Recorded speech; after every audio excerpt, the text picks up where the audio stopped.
पुस्तक का नाम गायत्री महाविज्ञान प्रथम भाग। लेखक युग ऋषि वेदमूर्ति तपोनिष्ठ पंडित श्री राम शर्मा आचार्य। ऑडियो 15। शीर्षक है गायत्री की मूर्तिमान प्रतिमा यज्ञोपवीत। यज्ञोपवीत को ब्रह्म सूत्र भी कहा जा सकता है। सूत्र डोरे को भी कहते हैं और उस संक्षिप्त शब्द रचना को जिसका अर्थ बहुत विस्तृत होता है। व्याकरण, दर्शन, धर्म, कर्मकांड आदि के अनेकों ग्रंथ ऐसे हैं जिनमें ग्रंथकर्ताओं ने अपने मंतव्यों को बहुत ही संक्षिप्त संस्कृत वाक्यों में सन्निहित कर दिया है। उन सूत्रों पर लंबी वृत्तियां, टिप्पणियां तथा टीकाएं हुई हैं जिनके द्वारा उन सूत्रों में छिपे हुए अर्थों का विस्तार होता है। ब्रह्म सूत्र में यद्यपि अक्षर नहीं है तो भी संकेतों से बहुत कुछ बताया गया है। मूर्तियां, चिन्ह, चित्र, अवशेष आदि के आधार पर बड़ी बड़ी महत्वपूर्ण जानकारियां प्राप्त होती हैं। यद्यपि इनमें अक्षर नहीं होते तो भी बहुत कुछ प्रकट हो जाता है। भले ही उस इशारे में किसी शब्द लिपि का प्रयोग नहीं किया जाता है। यज्ञोपवीत के ब्रह्म सूत्र यद्यपि वाणी और लिपि से रहित हैं तो भी उनमें एक विशद व्याख्यान की अभिभावना भरी हुई है। गायत्री को गुरु मंत्र कहा जाता है।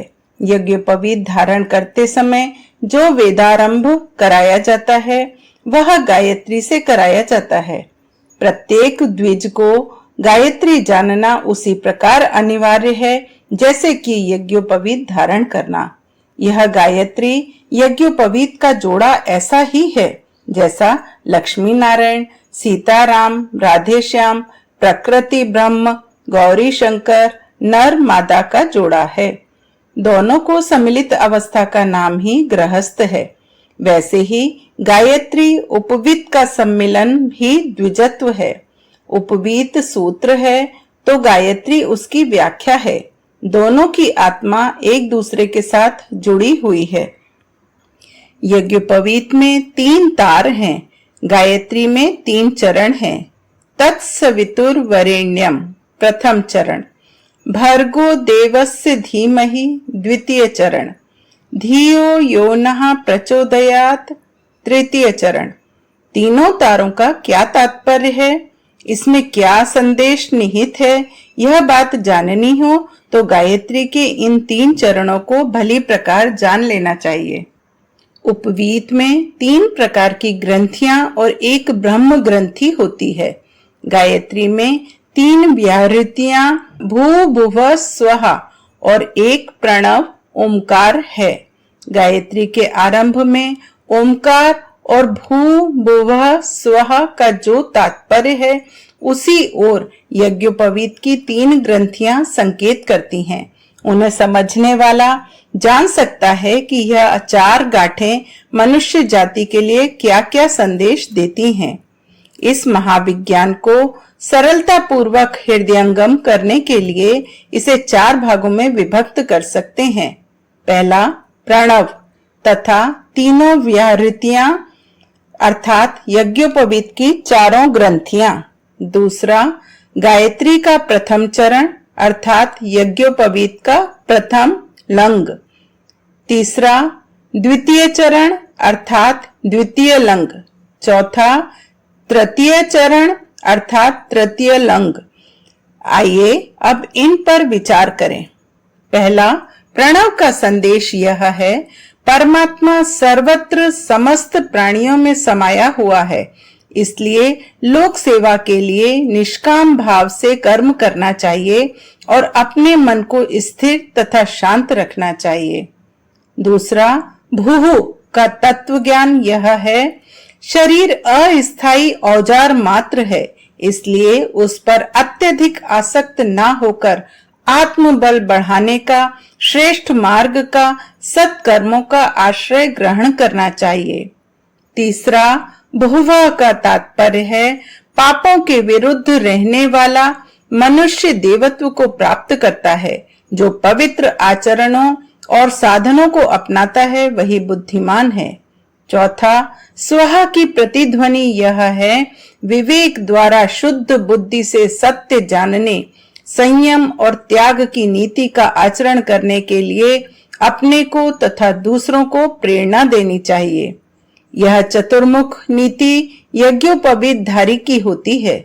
इन सब का सारांश यह है कि उचित मार्ग से अपनी शक्तियों को बढ़ाओ और अंतःकरण को उदार रखते हुए अपनी शक्तियों का अधिकांश भाग जनहित के लिए लगाए रहो। इसी कल्याणकारी नीति पर चलने से मनुष्य व्यष्टि रूप से तथा समस्त संसार में समष्टि रूप में सुख शांति प्राप्त कर सकता है। यज्ञोपवीत गायत्री की मूर्तिमान प्रतिमा है। उसका जो संदेश मनुष्य जाति के लिए है, उसके अतिरिक्त और कोई मार्ग नहीं है। इसमें वैयक्तिक तथा सामाजिक सुख शांति स्थिर रह सके। सुरलोक में एक ऐसा कल्प वृक्ष है जिसके नीचे बैठकर जिस वस्तु की कामना की जाए वही वस्तु तुरंत सामने उपस्थित हो जाती है। जो भी इच्छा की जाए तुरंत पूर्ण हो जाती है। वह कल्प वृक्ष जिनके पास होगा वे कितने सुखी और संतुष्ट होंगे, इसकी कल्पना सहज ही की जा सकती है। पृथ्वी पर भी एक ऐसा कल्प वृक्ष है जिसमें सुरलोक के कल्प वृक्ष की सभी संभावनाएं छिपी हुई हैं। इसका नाम है गायत्री। गायत्री मंत्र को स्थूल दृष्टि से देखा जाए तो वह 24 अक्षरों और 9 पदों की शब्द श्रृंखला मात्र है, परंतु यदि गंभीरता पूर्वक अवलोकन किया जाए तो उसके प्रत्येक पद और अक्षर में ऐसे तत्वों का रहस्य छिपा हुआ है जिनके द्वारा कल्प वृक्ष के समान ही समस्त इच्छाओं की पूर्ति हो सकती है। अगले पृष्ठ पर गायत्री कल्प वृक्ष का चित्र दिया हुआ है। इसमें बताया गया है, ओम ईश्वर आस्तिकता ही भारतीय धर्म का मूल है। इससे आगे बढ़कर उसके 3 विभाग होते हैं, भूः भुवः स्वः। भू का अर्थ है आत्मज्ञान, भुवः का अर्थ है कर्म योग, स्वः का अर्थ है स्थिरता समाधि। इन तीनों शाखाओं में से प्रत्येक में 3-3 टहनियां निकलती हैं। उनमें से प्रत्येक के भी अपने अपने तात्पर्य हैं। तत् जीवन विज्ञान, सवितुः शक्ति संचय, वरेण्यम श्रेष्ठता, भर्गो निर्मलता, देवस्य दिव्य दृष्टि, धीमहि सद्गुण, धियो विवेक, योनः संयम, प्रचोदयात् सेवा। गायत्री हमारी मनोभूमि में इन्हीं को बोती है। फलस्वरूप जो खेत उगता है वह कल्प वृक्ष से किसी प्रकार कम नहीं होता। ऐसा उल्लेख मिलता है कि कल्प वृक्ष के सब पत्ते रत्न जटित हैं। वे रत्नों जैसे सुशोभित और बहुमूल्य होते हैं। गायत्री कल्प वृक्ष के उपर्युक्त 9 पत्ते निसंदेह 9 रत्नों के समान मूल्यवान और महत्वपूर्ण हैं। प्रत्येक पत्ता प्रत्येक गुण एक रत्न से किसी प्रकार कम नहीं है। 9 लाख हार की जेवरों में बहुत प्रशंसा है। 9 लाख रुपए की लागत से बना हुआ 9 लखा हार पहनने वाले अपने आप को बड़ा भाग्यशाली समझते हैं। यदि गंभीर तात्विक और दूरदृष्टि से देखा जाए तो यज्ञोपवीत भी नवरत्न जड़ित 9 लखा हार से किसी प्रकार कम महत्व का नहीं है। गायत्री गीता के अनुसार यज्ञोपवीत के 9 तार जिन 9 गुणों को धारण करने का आदेश देते हैं वे इतने महत्वपूर्ण हैं कि 9 रत्नों की तुलना में इन गुणों की ही महिमा अधिक है। पहला, जीवन विज्ञान की जानकारी होने से मनुष्य जन्म मरण के रहस्य को समझ जाता है। उसे सत्य का डर नहीं लगता, सदा निर्भय रहता है। उसे शरीर तथा सांसारिक वस्तुओं का लोभ मोह भी नहीं होता। फलस्वरूप जिन असाधारण हानि लाभों के लिए लोग बेतरह दुख के समुद्र में डूबते और हर्ष के मद में उछलते फिरते हैं, उन उन्मादों से बच जाता है। दूसरा, शक्ति संचय की नीति अपनाने वाला दिन दिन अधिक स्वस्थ, विद्वान, बुद्धिमान, धनी, सहयोगी, संपन्न, प्रतिष्ठावान बनता जाता है। निर्बलों पर प्रकृति के, बलवानों के तथा दुर्भाग्य के जो आक्रमण होते रहते हैं उनसे वह बचा रहता है और शक्ति संपन्नता के कारण जीवन के नानाविध आनंदों को स्वयं भोगता एवं अपनी शक्ति द्वारा निर्बलों की सहायता करके पुण्य का भागी बनता है। अनीति वहीं पनपती है जहां शक्ति का संतुलन नहीं होता।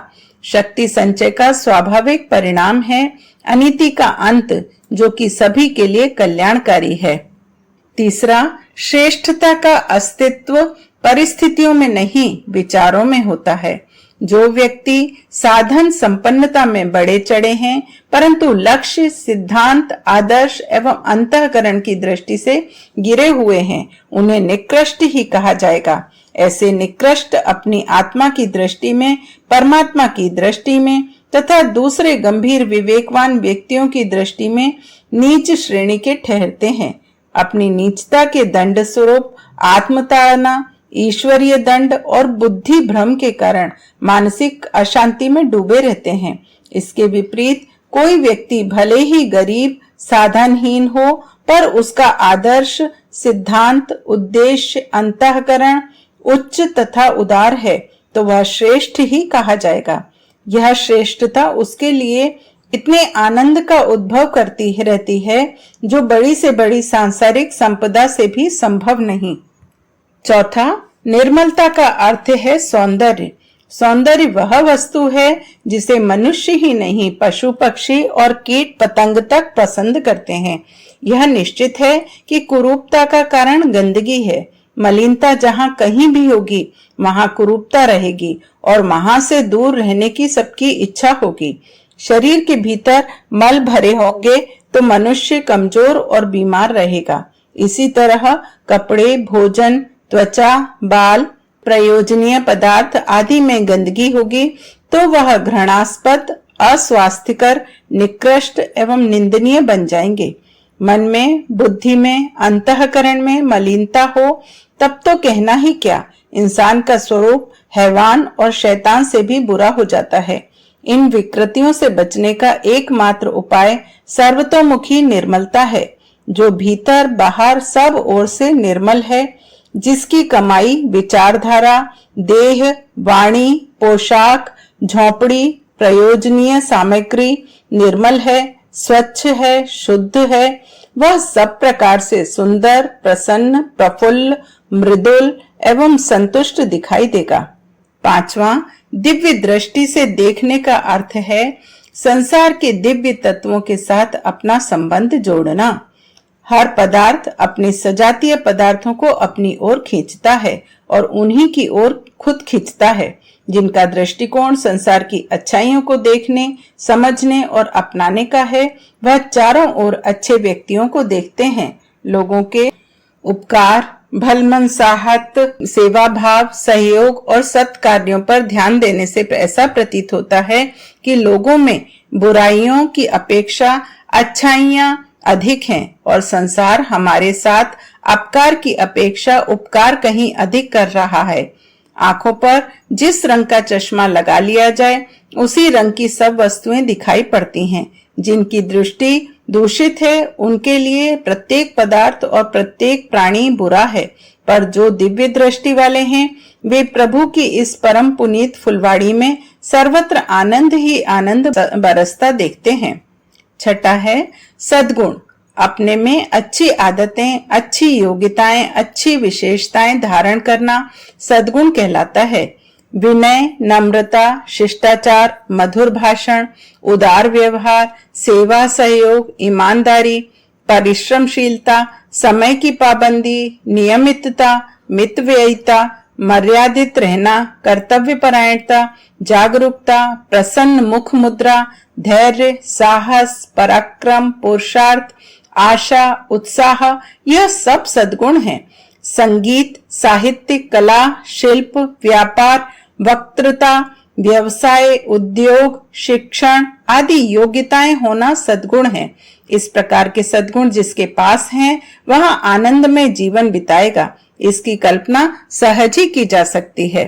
सातवां, विवेक एक प्रकार का आत्मिक प्रकाश है जिसके द्वारा सत्य असत्य की, उचित अनुचित की, आवश्यक अनावश्यक की, हानि लाभ की परीक्षा होती है।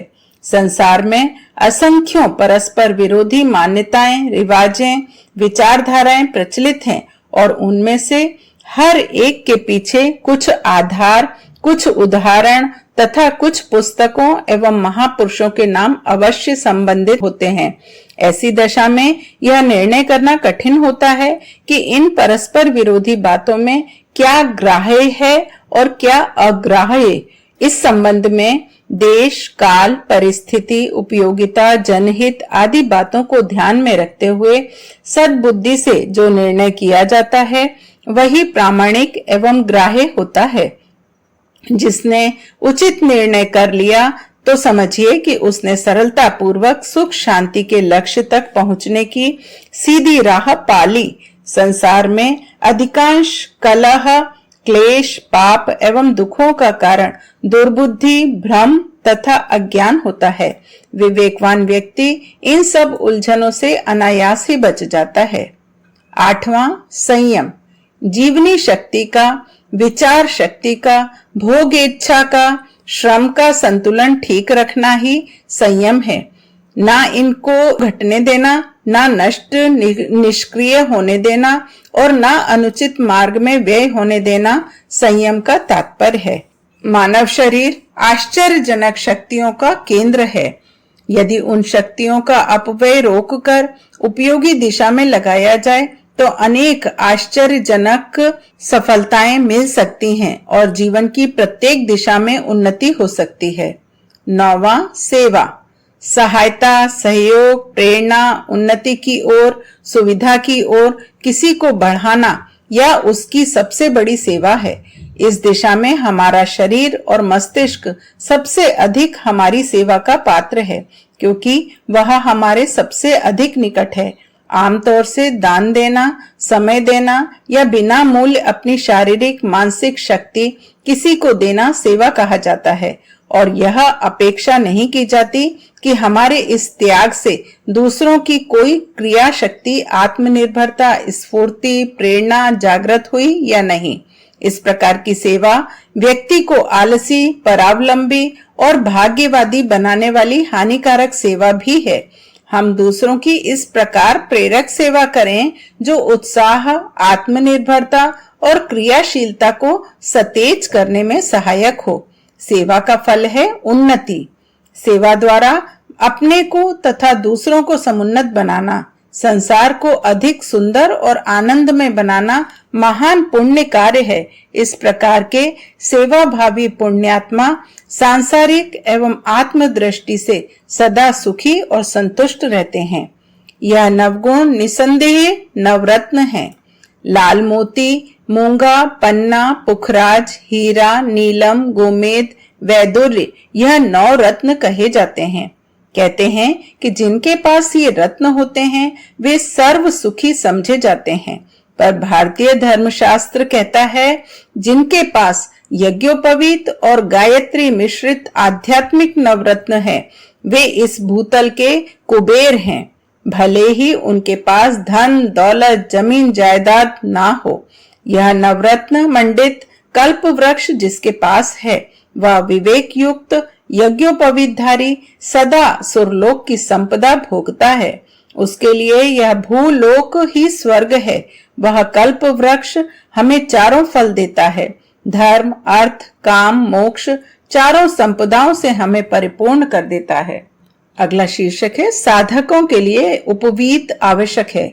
कई व्यक्ति सोचते हैं कि यज्ञोपवीत हमसे सधेगा नहीं, हम उसके नियमों का पालन नहीं कर सकेंगे, इसलिए हमें उसे धारण नहीं करना चाहिए। यह तो ऐसी ही बात हुई जैसे कोई कहे कि मेरे मन में ईश्वर भक्ति नहीं, इसलिए मैं पूजा पाठ ना करूंगा। पूजा पाठ करने से तात्पर्य ही भक्ति उत्पन्न करना है। यह भक्ति पहले ही होती तो पूजा पाठ करने की आवश्यकता ही ना रह जाती। यही बात जनेऊ के संबंध में है। यदि धार्मिक नियमों की साधना अपने आप ही हो जाए तो उसको धारण करने की आवश्यकता ही क्या? चूंकि आम तौर से नियम नहीं सधते, इसलिए यज्ञोपवीत का प्रतिबंध लगाकर उन नियमों को साधने का प्रयत्न किया जाता है जो लोग नियम नहीं साध पाते। उन्हीं के लिए सबसे अधिक आवश्यकता जनेऊ धारण करने की है। जो बीमार है उसे ही तो दवा चाहिए। यदि बीमार ना होता तो दवा की आवश्यकता ही उसके लिए क्या होती थी। नियम क्यों साधने चाहिए, इसके बारे में लोगों की बड़ी विचित्र मान्यताएं हैं। कई आदमी समझते हैं कि भोजन संबंधी नियमों का पालन करना ही जनेऊ का नियम है। बिना स्नान किए रास्ते का चला हुआ, रात का बासी हुआ, अपने जाति के अलावा किसी अन्य का बनाया हुआ भोजन ना करना ही यज्ञोपवीत की साधना है। यह बड़ी अधूरी और भ्रमपूर्ण धारणा है। यज्ञोपवीत का मंतव्य मानव जीवन की सर्वांगपूर्ण उन्नति करना है। उन उन्नतियों में स्वास्थ्य की उन्नति भी एक है और उसके लिए अन्य नियम पालन करने के साथ साथ भोजन संबंधी नियमों की सावधानी रखना उचित है। इस दृष्टि से जनेऊधारी के लिए भोजन संबंधी नियमों का पालन करना ठीक है, परंतु जिस प्रकार प्रत्येक द्विज जीवन की सर्वांगीण उन्नति के नियमों का पूर्णतया पालन नहीं कर पाता, फिर भी कंधे पर जनेऊ धारण किए रहता है। फिर भोजन संबंधी किसी नियम में यदि त्रुटि रह जाए तो यह नहीं समझना चाहिए कि त्रुटि के कारण जनेऊ धारण करने का अधिकार ही छिन जाता है।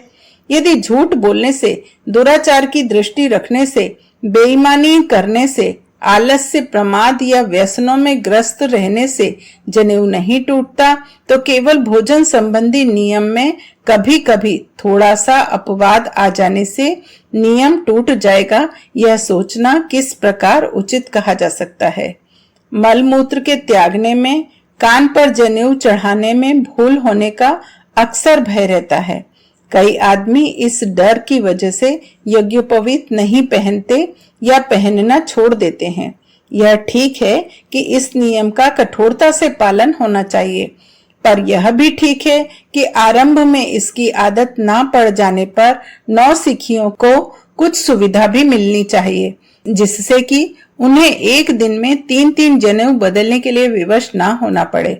इसके लिए ऐसा किया जा सकता है कि जनेऊ का एक फेरा गर्दन में घुमा दिया जाए। ऐसा करने से वह कमर से ऊंचा आ जाता है। कान में चढ़ने का मुख्य प्रयोजन यह है कि मल मूत्र की अशुद्धता का यज्ञ सूत्र से स्पर्श ना हो। जब जनेऊ कंठ में लपेट दिए जाने से कमर से ऊंचा उठ जाता है तो उससे अशुद्धता के स्पर्श होने की आशंका नहीं रहती, और यदि कभी कान में चढ़ाने की भूल भी हो जाए तो उसके बदलने की आवश्यकता नहीं होती। थोड़े दिनों में जब भली प्रकार आदत पड़ जाती है तो फिर कंठ में लपेटने की आवश्यकता नहीं रहती।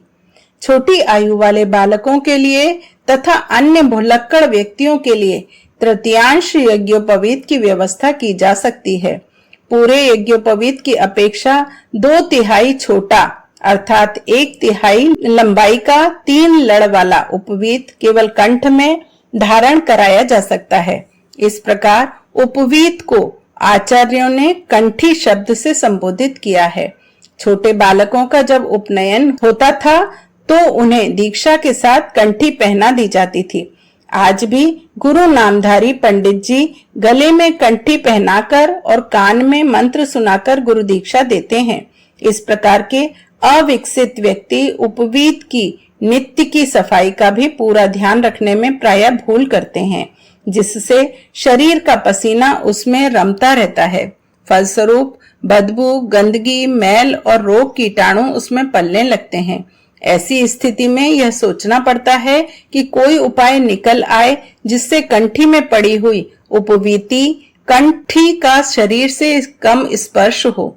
इस निमित्त तुलसी, रुद्राक्ष या किसी और पवित्र वस्तु के दानों में कंठी के सूत्रों को पिरो दिया जाता है। फलस्वरूप वे दाने ही शरीर का स्पर्श कर पाते हैं। सूत्र अलग रह जाता है और पसीने का जमाव होने एवं अशुद्धि में प्रमाद होने के खतरे से बचत हो जाती है। इसलिए दाने वाली कंठियां पहनने का रिवाज चलाया गया। पूर्ण रूप से न सही, आंशिक रूप से सही, गायत्री के साधकों को यज्ञोपवीत अवश्य धारण करना चाहिए, क्योंकि उपनयन गायत्री का मूर्तिमान प्रतीक है। उसे धारण किए बिना भगवती की साधना का धार्मिक अधिकार नहीं मिलता। आजकल नए फैशन में जेवरों का रिवाज कम होता जा रहा है, फिर भी गले में कंठी माला किसी न किसी रूप में स्त्री पुरुष धारण करते हैं। गरीब स्त्रियां कांच के मनकों की कंठियां धारण करती हैं। इन आभूषणों के नाम हार, नेकलेस, जंजीर, माला आदि रखे गए हैं, पर यह वास्तव में कंठियों के ही प्रकार हैं। चाहे स्त्रियों के पास कोई अन्य आभूषण हो चाहे ना हो, परंतु इतना निश्चित है कि कंठी को गरीब से गरीब स्त्रियां भी किसी न किसी रूप में अवश्य धारण करती हैं। इससे प्रकट है कि भारतीय नारियों ने अपने सहज धर्म प्रेम को किसी न किसी रूप में जीवित रखा है और उपवीत को किसी न किसी प्रकार धारण किया है। जो लोग उपवीत धारण करने के अधिकारी नहीं कहे जाते, जिन्हें कोई दीक्षा नहीं देता, वे भी गले में 3 तार का या 9 तार का डोरा 4 गांठ लगाकर धारण कर लेते हैं। इस प्रकार चिन्ह पूजा हो जाती है। पूरे यज्ञोपवीत का 1/3 लंबा यज्ञोपवीत गले में डाले रहने का भी कहीं कहीं रिवाज है। अगला शीर्षक है गायत्री साधना का उद्देश्य। नए विचारों से पुराने विचार बदल जाते हैं। कोई व्यक्ति किसी बात को गलत रूप से समझ रहा है तो उसे तर्क, प्रमाण और उदाहरणों के आधार पर नई बात समझाई जा सकती है। यदि वह अत्यंत ही दुराचारी, मूढ़, उत्तेजित या मदांत नहीं है तो प्रायः सही बात को समझने में विशेष कठिनाई नहीं होती। सही बात समझ जाने पर प्रायः गलत मान्यताएं बदल जाती हैं।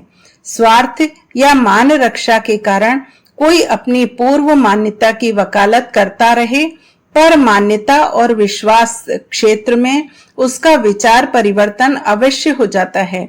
ज्ञान द्वारा अज्ञान को हटा दिया जाना कुछ विशेष कठिन नहीं है, परंतु स्वभाव, रुचि, इच्छा, भावना और प्रकृति के बारे में यह बात नहीं है। इन्हें साधारण रीति से नहीं बदला जा सकता है। यह जिस स्थान पर जमी होती हैं, वहां से आसानी से नहीं हटती। चूंकि मनुष्य 84 लाख कीट पतंगों, जीव जंतुओं की क्षुद्र योनियों में भ्रमण करता हुआ नर देह में आता है, इसलिए स्वभावतः उसके पिछले जन्म जन्मांतरों के पाश्विक नीच संस्कार बड़ी दृढ़ता से अपनी जड़ मनोभूमि में जमाए होते हैं। उनमें परिवर्तन होता रहता है, पर उसका विशेष प्रभाव एवं गंभीरता पूर्वक स्वयं आत्मचिंतन करने से मनुष्य भलाई और बुराई के, धर्म अधर्म के अंतर को भली प्रकार समझ जाता है। उसे अपनी भूलें, बुराइयां और कमजोरियां भली प्रकार प्रतीत हो जाती हैं। बौद्धिक स्तर पर वह सोचता है और चाहता है कि इन बुराइयों से उसे छुटकारा मिल जाए। कई बार तो वह अपनी काफी भर्त्सना भी करता है। इतने पर भी वह अपनी चिर संचित कुप्रवृत्तियों से, बुरी आदतों से अपने को अलग नहीं कर पाता। नशेबाज, चोर, दुष्ट, दुराचारी यह भली भांति जानते हैं कि हम गलत मार्ग अपनाए हुए हैं। वे बहुधा यह सोचते रहते हैं कि काश इन बुराइयों से हमें छुटकारा मिल जाता, पर इनकी इच्छा एक निर्बल कामना मात्र रह जाती है। उनके मनोरथ निष्फल ही होते रहते हैं। बुराइयां छूटती नहीं। जब भी प्रलोभन का अवसर आता है, तब मनोभूमि में जड़ जमाए हुए पड़ी हुई दुष्ट कुप्रवृत्तियां आंधी तूफान की तरह उमड़ पड़ती हैं और वह व्यक्ति आदत से मजबूर होकर उन्हीं बुरे कार्यों को फिर से कर बैठता है। विचार और संस्कार, इन दोनों की तुलना में संस्कार की शक्ति अत्यधिक प्रबल है। विचार एक नन्हा सा शिशु है तो संस्कार परिपुष्ट प्रौढ़। दोनों के युद्ध में प्रायः ऐसा ही परिणाम देखा जाता है कि शिशु की हार होती है और प्रौढ़ की जीत। यद्यपि कई बार मनस्वी व्यक्ति श्री कृष्ण द्वारा पूतना और राम द्वारा ताड़का वध का उदाहरण उपस्थित करके अपने विचार बल द्वारा कुसंस्कारों पर विजय प्राप्त करते हैं, पर आमतौर से लोग कुसंस्कारों के चंगुल में, जाल में फंसे पक्षी की तरह उलझे हुए देखे जाते हैं। अनेकों धर्मोपदेशक, ज्ञानी, विद्वान, नेता, संभ्रांत, महापुरुष समझे जाने वाले व्यक्तियों का निजी चरित्र जब कुकर्म युक्त देखा जाता है तो यही कहना पड़ता है कि इनकी इतनी बुद्धि प्रौढ़ता भी अपने कुसंस्कारों पर विजय ना दिला सकी। कई बार तो अच्छे अच्छे ईमानदार और तपस्वी मनुष्य किसी विशेष प्रलोभन के अवसर पर उसमें फंस जाते हैं, जिसके लिए पीछे उन्हें पश्चाताप करना पड़ता है। चिर संचित पाश्विक वृत्तियों का भूकंप जब आता है तो सदाशयता के आधार पर चिर प्रयत्न से बनाए हुए सुचरित्र की दीवार हिल जाती है। उपर्युक्त पंक्तियों का तात्पर्य यह नहीं है कि विचार शक्ति निरर्थक वस्तु है और उसके द्वारा कुसंस्कारों को जीतने में सहायता नहीं मिलती। इन पंक्तियों में यह कहा जा रहा है कि साधारण मनोबल की सदिच्छाएं मनोभूमि का परिमार्जन करने में बहुत अधिक समय में मंद प्रगति से धीरे धीरे आगे बढ़ती हैं। अनेकों बार उन्हें निराशा और असफलता का मुंह देखना पड़ता है। इस पर भी यदि सद्विचारों का क्रम जारी रहे तो अवश्य ही कालांतर में कुसंस्कारों पर विजय प्राप्त की जा सकती है। आध्यात्म विद्या के आचार्य इतने आवश्यक कार्य को इतने विलंब तक पड़ा रहने देना नहीं चाहते, इसलिए उन्होंने इस संबंध में अत्यधिक गंभीरता, सूक्ष्म दृष्टि और मनोयोग पूर्वक विचार विश्लेषण किया और वे इस परिणाम पर पहुंचे कि मनः क्षेत्र के जिस स्तर पर विचार के कंपन क्रियाशील रहते हैं उससे कहीं अधिक गहरे स्तर पर संस्कारों की जड़ें होती हैं। जैसे कुआं खोदने पर भी जमीन में विभिन्न जाति की मिट्टियों के परत निकलते हैं, वैसे ही मनोभूमि के भी कितने ही परत हैं। उनके कार्य, गुण और क्षेत्र भिन्न भिन्न हैं। ऊपर वाले दो परत, पहला मन, दूसरा बुद्धि है। मन में इच्छाएं, वासनाएं, कामनाएं पैदा होती हैं। बुद्धि का काम विचार करना, मार्ग ढूंढना और निर्णय करना है। यह दोनों परत मनुष्य के निकट संपर्क में हैं। इन्हें स्थूल मनः क्षेत्र कहते हैं। समझने से तथा परिस्थिति के परिवर्तन से इनमें आसानी से हेरफेर हो जाता है। इस स्थूल क्षेत्र से गहरे परत को सूक्ष्म मनः क्षेत्र कहते हैं। इसके प्रमुख भाग दो हैं, पहला चित्त, दूसरा अहंकार। चित्त में संस्कार, आदत, रुचि, स्वभाव, गुण और जड़ें रहती हैं। अहंकार अपने संबंध में मान्यता को कहते हैं। अपने को जो व्यक्ति धनी, दरिद्र, ब्राह्मण, शूद्र, पापी, पुण्यात्मा, अभागा, सौभाग्यशाली, स्त्री पुरुष, मूर्ख बुद्धिमान, तुच्छ महान, जीव ब्रह्म, बंध मुक्त आदि जैसा भी कुछ मान लेता है वह वैसे ही अहंकार वाला माना जाता है। आत्मा के अहम के संबंध में मान्यता का नाम ही अहंकार है। इन मन, बुद्धि, अहंकार के अनेकों भेद उपभेद हैं और उनके गुण कर्म अलग अलग हैं।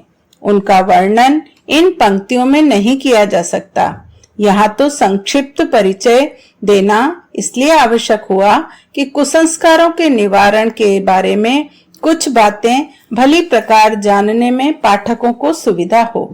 जैसे मन और बुद्धि का जोड़ा है, वैसे ही चित्त और अहंकार का जोड़ा है। मन में नाना प्रकार की इच्छाएं, कामनाएं रहती हैं, पर बुद्धि उनका निर्णय करती है कि कौन सी इच्छा प्रकट करने योग्य है, कौन सी दबा देने योग्य है।